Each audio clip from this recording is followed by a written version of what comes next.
Olá pessoal, sou a professora Luciene Nascimento e vamos dar continuidade ao nosso curso de atendimento pré-hospitalar 80 horas pela plataforma EAD da Uniterp. A aula de agora será a nossa aula sobre queimaduras. As queimaduras são lesões frequentes e a quarta causa de morte por trauma. Mesmo quando essas queimaduras não levam ao óbito, as queimaduras severas produzem grande sofrimento físico e requerem tratamento que dura muitas vezes meses até anos para o paciente. Sequelas físicas e psicológicas são comuns no paciente de queimadura. Pessoas de todas as faixas etárias estão sujeitas a ter uma queimadura, mas as crianças são as vítimas mais frequentes, muitas vezes por descuido dos pais ou responsáveis. O atendimento definitivo aos grandes queimados deve ser feito preferencialmente nos centros especializados. Vamos estudar um pouquinho a epidemiologia das queimaduras no Brasil para a gente entender em dados a gravidade destas queimaduras para o atendimento pré-hospitalar e hospitalar. Ocorre mais de 1 milhão de acidentes envolvendo queimaduras por ano. Cerca de 100 mil vítimas procuram por assistência hospitalar. Geram cerca de 10 mil internamentos hospitalares às queimaduras. Acarretam cerca de 2.500 mortes por ano. 58% das vítimas de queimaduras são crianças e adolescentes, e o principal agente causal é líquido ou alimento superaquecido. Anatomia da pele. Então, a pele não é simplesmente um tecido, né? Ela vem a ser o maior órgão do corpo humano, possuindo várias funções. Compõe-se de duas camadas, a epiderme, camada superficial, e logo abaixo vem a derme. E abaixo da pele situa-se o tecido subcutâneo. Então aqui nós temos a epiderme, aqui nós vamos ter a derme, onde na derme nós podemos ver vasos sanguíneos, glândula sudorípara, glândula sebácea, as terminações nervosas, folículo piloso, e abaixo nós vamos ter o tecido subcutâneo. Abaixo do tecido subcutâneo, então, vamos ter a fáscia muscular e o músculo. Vamos classificar, então, as nossas queimaduras. As queimaduras elas são classificadas de acordo com a causa, a profundidade, extensão, localização e a gravidade. Vamos, então, nos deter a ver inicialmente quanto às causas. Queimaduras térmicas, que são causadas por gases, líquidos ou solos quentes, revelam-se as queimaduras mais comuns. Queimaduras químicas, causadas por ácidos ou álcalis, podem ser graves, necessitam de um correto atendimento pré-hospitalar, pois o manejo inadequado pode agravar as lesões. No atendimento às substâncias químicas, incidentes com substâncias químicas, é necessário que o socorrista tome um grande cuidado na sua biossegurança, porque ele poderá entrar em contato com aquela substância e causar também uma queimadura em si. Por eletricidade, geralmente as lesões internas no trajeto da corrente elétrica através do organismo são extensas, enquanto as lesões das áreas de entrada e saída da corrente elétrica na superfície cutânea são pequenas. Essa particularidade pode levar a erros na avaliação da queimadura, que costuma ser grave. Por isso que o socorrista no atendimento pré-hospitalar deve avaliar o paciente como um todo, não pensar somente na lesão superficial que você está vendo. Ela é pequena, então muitas vezes pode achar o socorrista, o paciente não está grave. Gente, cuidado, pois o trajeto que a corrente elétrica fez e as lesões que ela causou internamente, nós não podemos identificar no atendimento pré-hospitalar. É necessário que esse paciente vá ao hospital, é necessário que passe por uma avaliação médica e assim, a depender de sua situação, ele possa sim ou não ser liberado.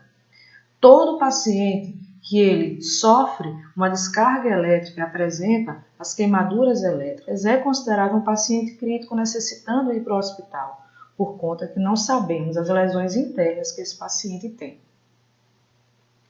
Por radiação, causada por raios ultravioletas, por raio-x ou por radiações. Então, essas são as 4 causas que podem levar o paciente a uma queimadura. Quanto, então, à profundidade? Vamos classificar as queimaduras quanto à profundidade. Primeiro grau, espessura superficial. Queimaduras que atingem apenas a epiderme, a primeira camada de pele, como nós vimos anteriormente na anatomia. Então, essa área aqui, que é a área da epiderme, é que vai haver a queimadura.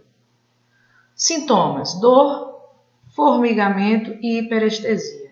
Acredito que quase todo mundo já teve uma queimadura de primeiro grau, né? Foi à praia, à piscina, acabou pegando um solzinho a mais e sentiu a sua pele parecendo que estivesse formigando.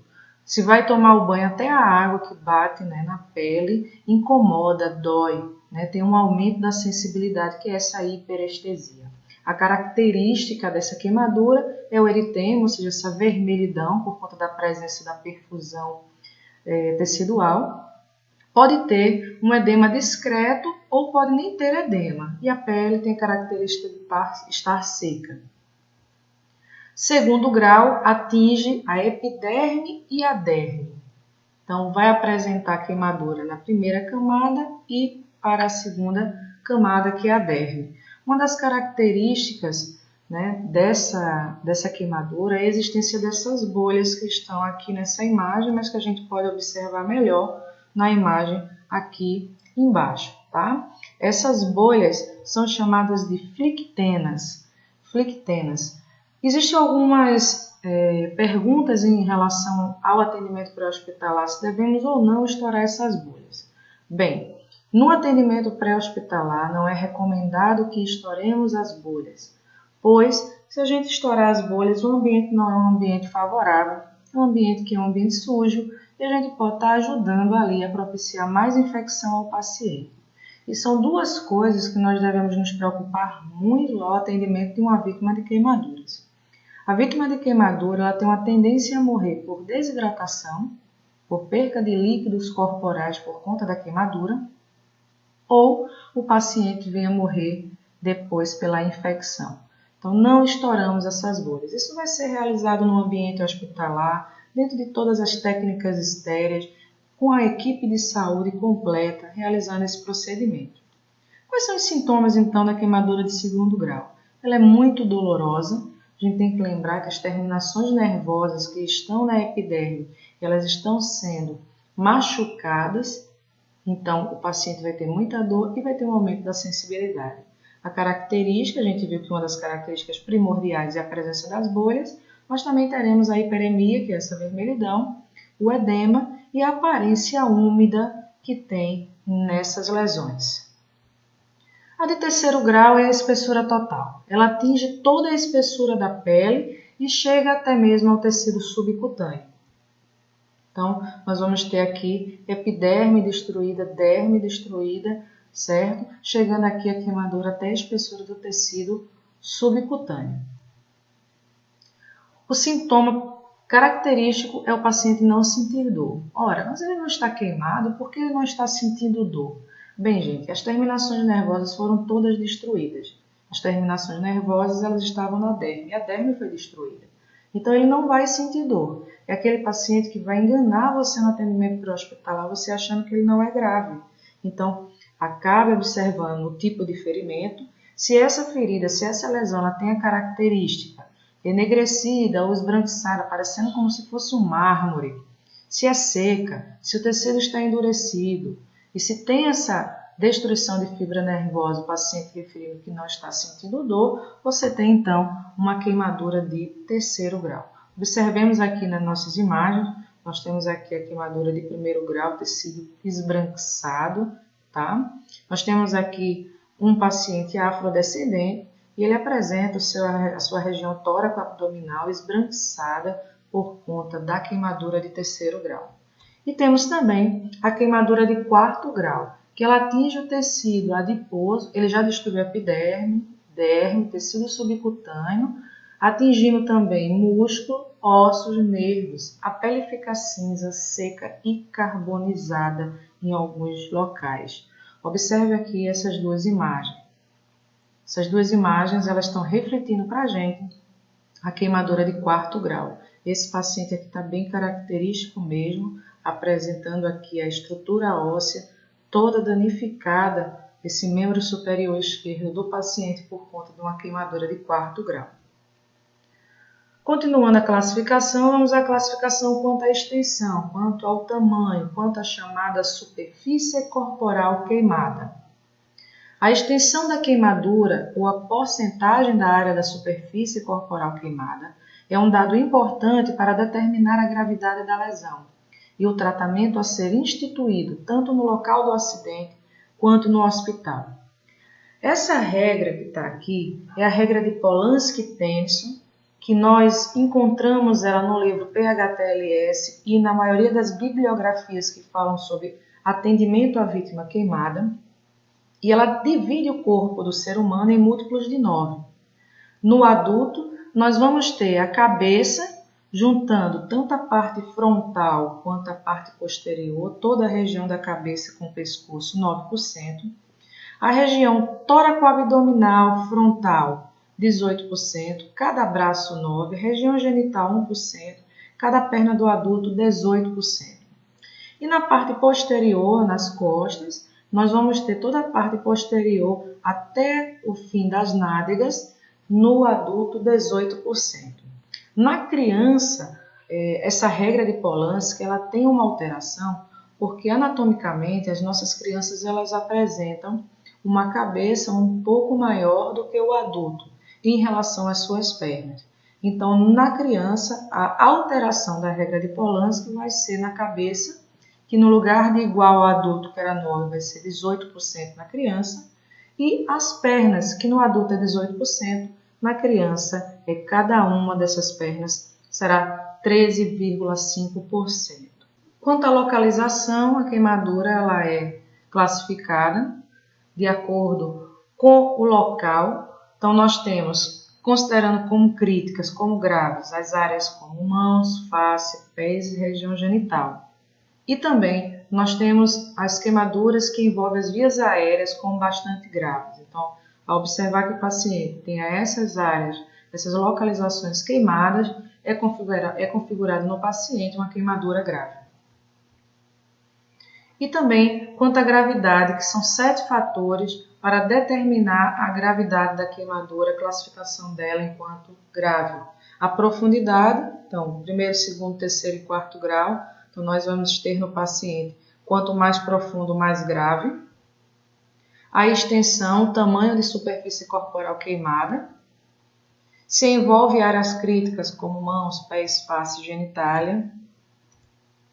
A idade da vítima também vai importar na gravidade. Por exemplo, crianças e idosos têm o maior risco de apresentar desidratação e mais à frente no tratamento apresentar processos infecciosos. Presença de lesão pulmonar por inalação.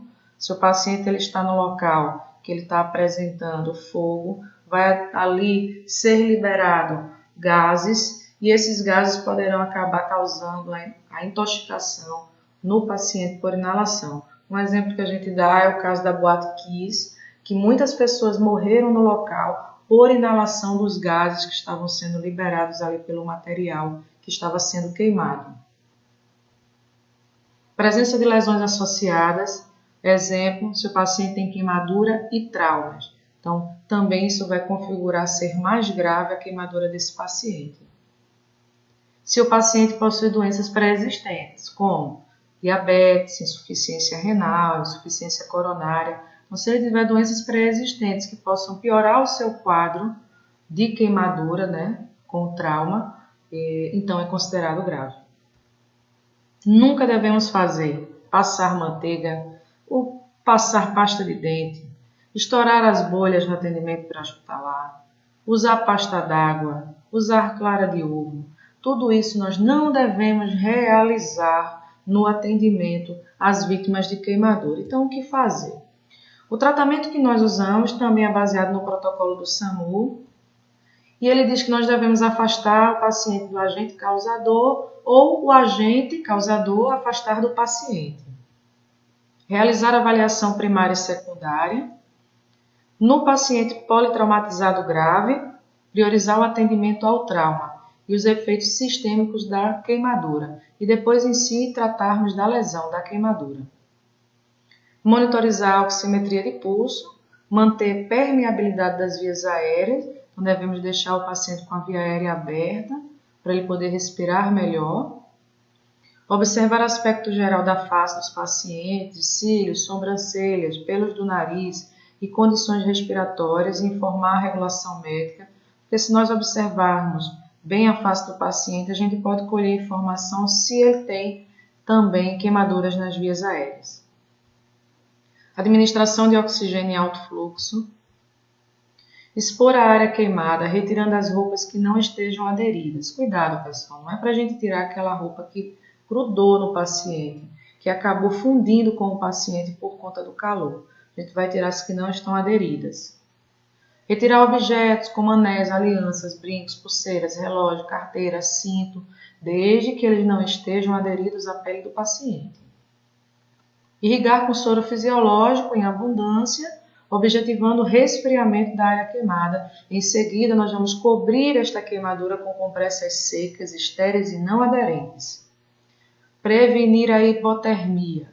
Preferencialmente usar a manta metálica, a manta térmica no nosso atendimento pré-hospitalar. O paciente perdeu a pele é o maior órgão do corpo humano, que está fazendo ali a proteção, a termorregulação. Se ele não tem a pele fazendo a termorregulação, ele vai perder temperatura corporal, causando hipotermia. Hipotermia mata, então precisamos aquecer a vítima, então vamos usar a manta metálica. Realizar a mobilização cuidadosa e, se outros traumas concomitantes tiver no paciente, considerar a imobilização adequada da coluna cervical, do tronco, dos membros, em prancha longa, com alinhamento anatômico, sem atraso para o transporte do paciente, tá bem? Muita atenção! Os curativos que nós realizamos nos pacientes queimados devem ser estéreis. Lembrar da infecção que esse paciente pode vir a ter e essa infecção vir a matar o paciente. Então, os curativos devem ser estéreis e não aderentes. O curativo evitará a contínua contaminação do ambiente, enquanto ajuda a evitar que o doente sinta dor, principalmente pelo fluxo de ar. Imagine o paciente que ele está com a queimadura de 2º grau, as terminações nervosas desse paciente estão expostas, né? Estão lesionadas, estão expostas. Então, o ar que está passando no ambiente, entrando em contato com essas terminações nervosas, vão causar muitas dores. Por isso que nós devemos evitar neste paciente que ele fique com as suas lesões expostas, tá bom? Então, cobrir com estrutura estéril, com curativo estéril, certo? Para que esse paciente tenha redução de dor e redução, logicamente, de contaminação, tá bom? Dúvidas, pessoal? Pois bem, terminamos mais um assunto do nosso curso de atendimento pré-hospitalar 80 horas. Sou professora Luciene Nascimento e vamos para a próxima aula. Tchau, tchau!